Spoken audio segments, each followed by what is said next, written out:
वाह रे दोगलो वाह।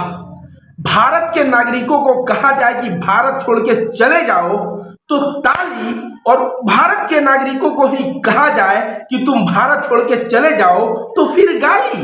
एक ऐसा दोगलापन है भाई।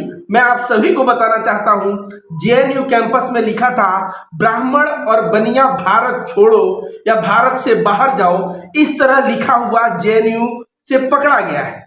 इसके बाद क्या था, इसके बाद चड्डी छाप पत्रकार और तमाम संघी मानसिकता के लोग एक कहने लगे कि भारत तुम्हारे बाप का है, तुम ब्राह्मणों को भगाओगे भारत से, तुम बनिया को भगाओगे भारत से, लगे गाली देने। और यही वही लोग हैं, जब कोई कहे कि मुसलमानों तुम पाकिस्तान चले जाओ, मुसलमानों भारत छोड़ो, तब ये ताली बजाते थे। तो यह दोगलापंती हुआ कि नहीं हुआ कि भारत के दोनों नागरिक हैं, लेकिन मुसलमानों के लिए जब कहा जाता है यही शब्द कि भारत से भाग जाओ तो यह ताली मारते हैं, और जब कहा जा रहा है कि ब्राह्मण और बनिया तुम लोग भारत छोड़ो तो यह गाली दे रहे हैं। मैं आप सभी को बता दूं दोस्तों, जेएनयू भारत के बेस्ट कॉलेज में आता है, और वह ऐसा निर्णय क्यों लिया है? क्यों? क्योंकि ईंट का जवाब पत्थर से। ये लोग कह रहे थे आज तक कि मुसलमानों पाकिस्तान चले जाओ, मुसलमानों भारत छोड़ो, तो इसमें रिएक्शन क्या होता था कि नहीं, मुसलमान भारत से देश प्रेम करता है, भारत मुसलमान शहादत दिया है आजादी के पहले। मौलाना आजाद एक बहुत बड़े देशभक्त थे, और इन देशभक्तों के लिए मुसलमानों से सवाल करना कि तुम बाहर चले जाओ मूर्खतापूर्ण है। यह डिफेंस था, यह डिफेंस था। लेकिन जेएनयू के बच्चों ने बताया कि अब डिफेंस करने से नहीं चलेगा, अब मामला ऐसा उछालो कि वे लोग जवाब दे कि वे लोग बाहरी नहीं है।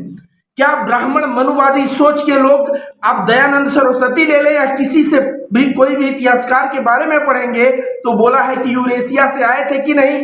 जब यूरेशिया से आर्य आए और यह अपने आप को आर्य ही बताते हैं तो उनको लिख दिया गया कि ब्राह्मणों बाहर छोड़ो, भारत छोड़ो, बनिया भारत छोड़ो, तो इसमें क्या गलत हो गया?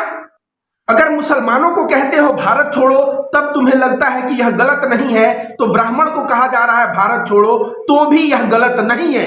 लेकिन भारत के संविधान के अनुसार यह दोनों बातें गलत हो जाती हैं। भारत का संविधान कहता है कि इस देश में हिंदू, मुस्लिम, सिख, ईसाई जो भारत के नागरिक हैं, भारत उनका है। उसी तरह से चाहे ब्राह्मण हो, चाहे दलित हो, चाहे वैश्य हो, चाहे शूद्र हो, चाहे जो भी हो, भारत में रहने वाला व्यक्ति भारतीय है और भारतीय नागरिक है। तो जब बाबा साहब अंबेडकर ने ब्राह्मणों को अधिकार दिया कि भाई तुम नागरिक हो, तो ब्राह्मणों से भी भारत छोड़ने की बात कहना यह संवैधानिक तौर पे गलत हो जाता है। लेकिन कहा जाता है ना कि ईंट का जवाब पत्थर से देना चाहिए, और तुम जो है डकैतों से अगर लड़ना है तो डकैतों से लड़ने के लिए डकैतों का ही रास्ता अपनाना चाहिए। जेएनयू मतलब समझते हैं आप, जेएनयू का एग्जाम पास करने में ना यह चड्डी छाप पत्रकार का पैंट गीला हो जाएगा, और पता नहीं कितने संघी, कितने पुस्त बीत जाएंगे, लेकिन ये लोग जेएनयू में एडमिशन नहीं पाएंगे। लेकिन तमाम संघी मानसिकता के लोग हैं तो जेएनयू के बाहर सिर्फ इसलिए चक्कर लगाते हैं क्योंकि वहां कॉन्डम गिनते हैं कि कितना कॉन्डम यहां पड़ा हुआ है। इन लोगों को कोई काम नहीं है, बस जेएनयू को बदनाम करने का कार्य है, चाहे वह किसी भी तरह से हो। मैं बता दूं भाई, ये संघी लोग कहते हैं कि जेएनयू से कोई अच्छा प्रोडक्ट बता दो, तो अभी जो है भारत की जो फिनांस मिनिस्टर है निर्मला जी, ये जो है जेएनयू की प्रोडक्ट है। तो जेएनयू आईक्यू के मामले में और कंपटीशन देके बच्चे वहां तक पहुंचते हैं, उन बच्चों के सामने डिबेट में कोई टिक नहीं सकता। लेकिन वे बच्चे आज ऐसा स्टेटमेंट क्यों लिखे हैं जो भारत के संविधान के खिलाफ पड़ रहा है? क्यों? क्योंकि जब तुम कहोगे मुसलमानों भारत छोड़ो, मुसलमानों पाकिस्तान चले जाओ, और यह बात कहते हुए तुम गर्व महसूस करोगे, तो तुम्हारा सारा गर्व जो है जेएनयू के बच्चे निकालना जानते हैं। और तुम लोग कह रहे हो कि भारत तुम्हारे बाप का है कि भारत छोड़ो, तो मैं पूछता हूं तुम्हारे बाप का है भारत? सवर्णों बताओ, तुम्हारे बाप का है भारत कि भारत मुसलमान छोड़ेगा?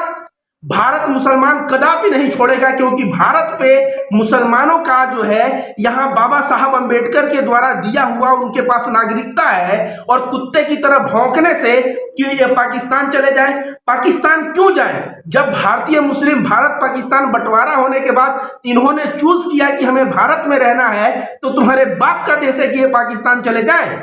जिस तरह तुम्हारे दिल में कचोट मचता है, जलन हो रही है कि कोई ब्राह्मण को कह दिया भारत छोड़ के जाओ, तो यह दिल में कचोट मच रहा है ना, उन लोगों ने बिल्कुल सही किया है। लेकिन मैं रविकांत भारती, मैं कहता हूं कि यह बात संवैधानिक तौर पे गलत है। साथ ही साथ जो ब्राह्मण है, चाहे दलित है, चाहे वैश्य है, बाबा साहब अम्बेडकर बहुत बुद्धिमान थे, सबको एक समान अधिकार और सबको नागरिक कहलाने का हक दिया। तो अब जो है ब्राह्मण जो यहाँ है वो भी यहाँ का नागरिक है। तो तुम लोग अगर कहो कि मुसलमान भी नागरिक है तो हम लोग कहेंगे ब्राह्मण भी नागरिक है, और तब हम लोग कहेंगे कि ब्राह्मण, मुसलमान, दलित सबको मिलजुल के रहना चाहिए, भारतीय नागरिक को मिलजुल के रहना चाहिए। लेकिन अगर तुम कहोगे कि मुसलमानों भारत छोड़ो तो तुमसे एक नहीं 1000 बार कहा जाएगा, और जो जेएनयू पे लिखा है वही बात 1000 बार कहा जाएगा। तुम लोगों को एक बात मैं और बता दूं कि दलित जो है मुसलमान के बाद किसका टारगेट है? कोई कहता है पहले कसाई फिर ईसाई, मतलब पहले मुसलमानों से निपट लो उसके बाद ईसाइयों से निपटो। तो जगह जगह ईसाइयों के साथ भी हिंसा देखने को मिलती है। और ईसाइयों के बाद किसका स्थान आएगा? उसके बाद आएगा दलितों का, और दलितों के बाद आएगा महिलाओं का, और महिलाओं के बाद किसका स्थान आएगा? तो महिलाओं के बाद ये पूरा का पूरा देश जो है ना, यह पूरा का पूरा यह लोग गोबर और गोमूत्र पूरे देश पे थोप चुके होंगे। इसलिए मैं कहता हूं कि जेएनयू के बच्चों के साथ खड़े होने की जरूरत है। और ये जो चड्डी छाप पत्रकार जेएनयू के बाहर जाके इंटरव्यू ले रहा है, और वहां से इंटरव्यू लेके तुरंत भागा है, जेएनयू के अंदर घुसने की इसकी हिम्मत नहीं, और जेएनयू के बाहर एक कोने में खड़ा होकर चिल्ला रहा है जिहादी जिहादी।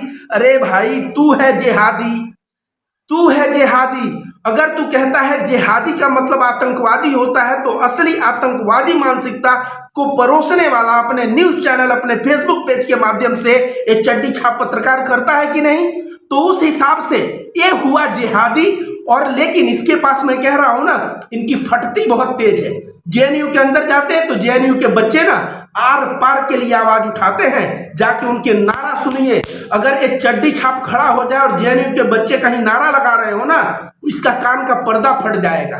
तो जेएनयू के बच्चे इतने जोरदार विरोध करते हैं, उसके सामने तो ये खड़ा नहीं हो सकता। लेकिन कोई एक है दीपू सिंह, किसको लेके पहुंचा है, और लेके पहुंच के जो है वहां पे उसी का इंटरव्यू ले रहा है। वो दीपू सिंह हमेशा जो है बिहार में कुछ ना कुछ मुद्दे पे वीडियो बनाते रहता है। तो इसके पास गिने चुने लोग कौन कौन है? एक है सम्राट बोल के कोई, एक है दीपू हो गया, एक ये हो गया, और ये सब सोच रहे हैं कि पूरे बिहार में ना ये जो नफरत का बाजार गर्म करने को, तो बेटा बिहार में किसकी सरकार है? नीतीश और लालू की। पकड़ के अंदर करके ना, और 2-4 साल सड़ाने में समय नहीं लगेगा, बेल के लिए तरस जाओगे। क्यों?